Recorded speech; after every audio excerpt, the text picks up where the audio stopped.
हैं कि इस कवि सम्मेलन को शिखर कलश रखें, तो हम कवि सम्मेलन के वाचिक परंपरा के शिखर पुरुष को दावत देना चाहते हैं, जिनका नाम होता है श्री शैलेश लोढ़ा साहब।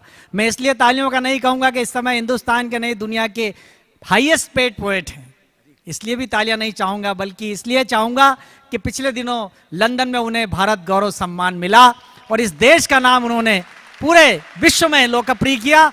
पावन परिहास का पर्याय अगर कोई है इस देश में तो सिर्फ और सिर्फ शैलेश लोढ़ा साहब। वे जितने बड़े कवि हैं उतने बड़े इंसान हैं। मैं चाहता हूं कि तालियों को भी शिखर में तब्दील कर दें।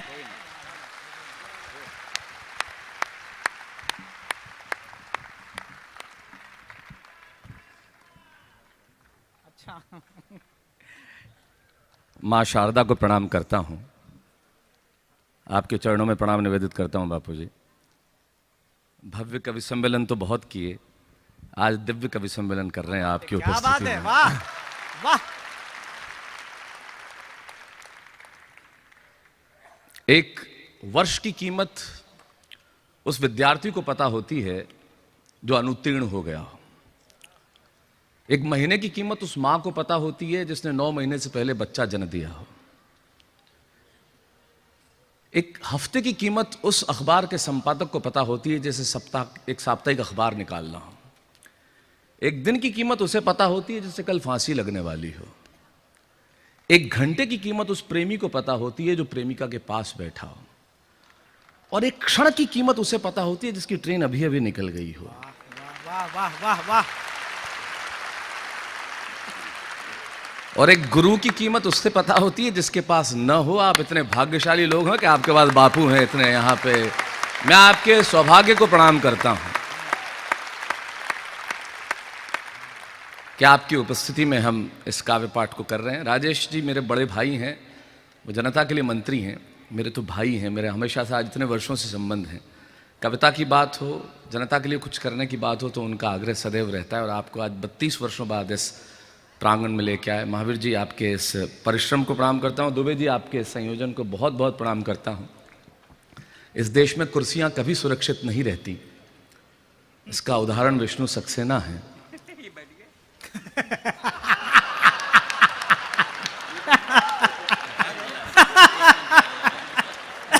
हिंदुस्तानी को मौका चाहिए।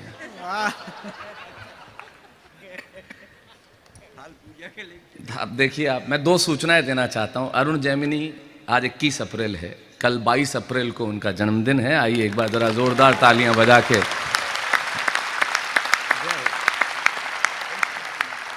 ये 60 वर्ष के होने जा रहे हैं और अभी भी माइक पे भ्रूण हत्या पे मेरी वाली मारी गई है। दूसरी सूचना, आदरणीय विष्णु सक्सेना के बेटे का अभी अभी विवाह हुआ है। 15 अप्रैल को उनके घर में बहू आई है और वो स्वयं के लिए अभी भी थाल पूजा के लिए ढूंढ रहे हैं।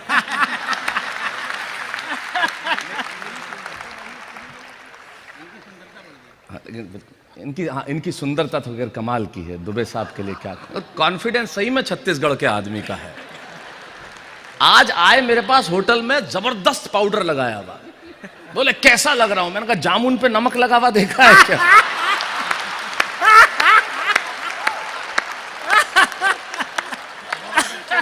अच्छा, मोबाइल से रिकॉर्डिंग बंद कर लीजिए, स्क्रीन पे तो आप मुझे रोज देखते हैं और खासतौर पे जब बच्चों के हाथ में मोबाइल देखता हूं तो बहुत कष्ट होता है। मैं तमाम माता पिताओं से कहना चाहता हूं, संस्कृति को बचाना है तो इनसे मोबाइल छीन लो, किताबें दे दो इनके हाथ में। वाह वाह वाह वाह। न तो लोग बैठे बात कहां से बोल रहे, अरे जहां शांति बनाए रखे बोर्ड लिखा हुआ है ना। अभी मैंने देखा यहां, अरे बैठा का, अरे मोबाइल बंद रखे के साइड में, मोबाइल बंद रखे पे वहीं बैठ के बात कर रहे हैं। इसे हटा दीजिए बहुत। और फिर भी आप रिकॉर्ड किए जा रहे हैं। अंकल जी प्लीज सांभलो ना, तुम शू करो तुम। चलिए बहुत बढ़िया, मैं भी कुछ देर आपके बीच में। बाबू जी बहुत सौभाग्य की बात है, आज आप इतना अच्छा, बहुत अच्छा लग रहा है। मैं कवियों की ओर से क्षमा चाहता हूँ, इन्होंने बहुत तालियां मांगी आपसे, ऐसे बजाओ वैसे बजाओ यूं बजाओ, हाथ उठा के बजाओ। तुम्हारे पिताजी का राज है क्या? क्यों मांगते हो तालियां? कोई अनाथ आश्रम से उठ के आए हो? तालियां दे दो, तालियां दे दो, तालियां दे दो। हैं? माल ओरिजिनल होगा, अपने आप बिक जाएगा, बार बार कहने की क्या जरूरत है कि ताली बजाओ।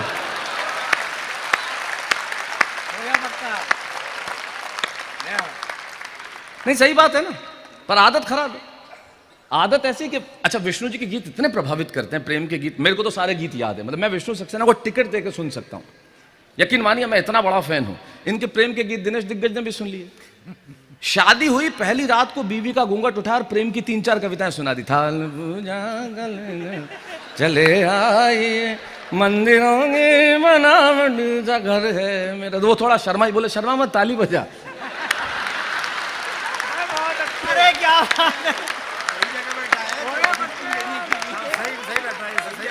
सही बैठा है विष्णु। आदत है ना, हिंदुस्तानी व्यक्ति की आदत ऐसी ही होती है। सोफा मिल जाए तो आदमी टांगे ऊपर करके बैठ ही जाता है।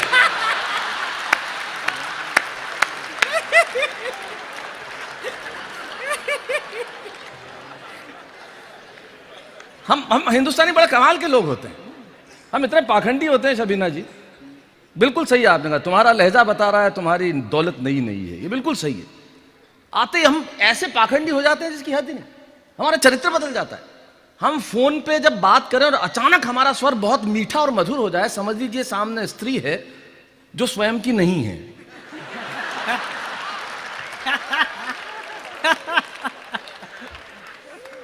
मैं मुनो साहब सही बता रहा हूं। हेलो, एकदम whom do you want to talk to, अंग्रेजी और बोलने लगता है। और ये ऑब्जर्वेशन आपको जिंदगी में कोई नहीं बताएगा, दुबे तुम्हारे काम आएगा। ये ऑब्जर्वेशन कोई नहीं बताएगा तुम्हें। जब खुद की बीवी हो तो आदमी एक चीज 2-2 बार बोलता है। हेलो हेलो, हाँ हाँ, सुन लिया सुन लिया, अरे खा लिया खा लिया, फोन रख फोन रख। अब तो सही है।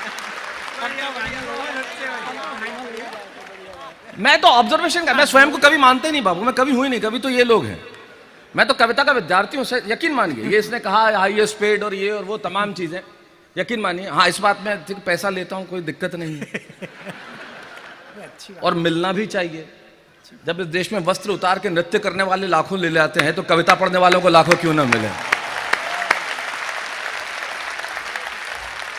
इसलिए छाती ठोक के लेता हूं, क्यों ना लूं भाई। हाँ लेता हूं, 5 लाख तू भी मांग। अच्छा नहीं, हमको दिलवाओ तो दिलवाए, तुम्हारी शक्ल देखो दिलवाने के पहले। आंखों में करुणा और दरिद्रता का ऐसा स्थायी भाव है जैसे चंदा मारने के लिए तो जन्म लिया हो तुमने। दे दो भाई साहब, दे दो। कई लोग होते हैं तो कमाल के लोग होते हैं, अच्छा उनका भी जबरदस्त होता है काम। तो यकीन मानिए हमारी भाषा बदल जाती है। हम इतने पाखंडी लोग हैं, हमारा चरित्र बदल जाता है। जीवन में चरित्र बहुत स्थायी रहना चाहिए, आपको बदलना नहीं चाहिए। हम चेहरे देख के लोग बदल लेते हैं। हमारे घर में आता है, सामने वाले के चरित्र के हिसाब से हम खाना परोसते हैं। अगर कोई बहुत बड़ा आदमी है तो 10 प्लेटें, कोई छोटा आदमी है तो 4 प्लेटें। आपका अगर चपड़ासी आ गया तो पानी नहीं पूछते हम लोग वो लोग हैं। हम इतने पाखंडी लोग हैं बापू के, ना मेहमान इस देश में खिलाना चाहता ना मेजबान खिलाना चाहता है। खिलाना कोई नहीं चाहता, सामने लाके रखना चाहता है और अपने स्टेटस का सिंबल करता है। आप जाइए घरों में, काजू दाग 4-5 ढंग का आदमी होगा तो रख लेंगे। जैसे सुरेंद्र दुबे मेरे साथ अमेरिका चल रहे हैं अभी, तो वहां जाएंगे तो फिर लेके लोग आएंगे काजू दाग। अब देखो आप दृश्य कैसा होता है। मैंने कहा ना, मैं तो ऑब्जर्वेशन करता हूँ। काजू दाग, अरुण नहीं सुनना, 3-4 प्लेटें रखी हुई, लीजिए नहीं महावीर जी, हिंदुस्तानी एक बात मना करते ही है। मैंने सुबह आपको चाय का पूछा, आपने एक बार में हाँ भर दी, मुझे बहुत अच्छा लगा। बाकी हिंदुस्तानी आदमी मना ही कर देता है, लीजिए नहीं। अच्छा चलिए, तो एक काजू उठा के खाता है। किसी दिन नेचुरल होके खा लीजिए।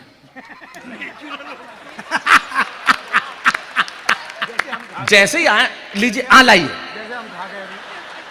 जैसे ही आप जाएंगे वो अपनी बीवी को आवाज आएगा, कल चाहे तो काजू मत लाना। क्यों? ये तो खाता है। जैसे हम खा गए अभी। हाँ, प्रसाद दिया था, बापू ने प्रसाद दिया था, डब्बा तक नहीं छोड़ा इन लोगों ने। आप देखो,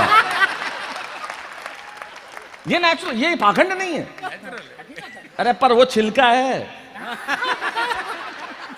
ये तो खाता है, क्योंकि 150 ग्राम काजू 3 साल से चल रहे थे। मेहमान नवाजी थोड़ी है, स्टेटस सिंबल है। हमारे देश में यही है, कमाल है।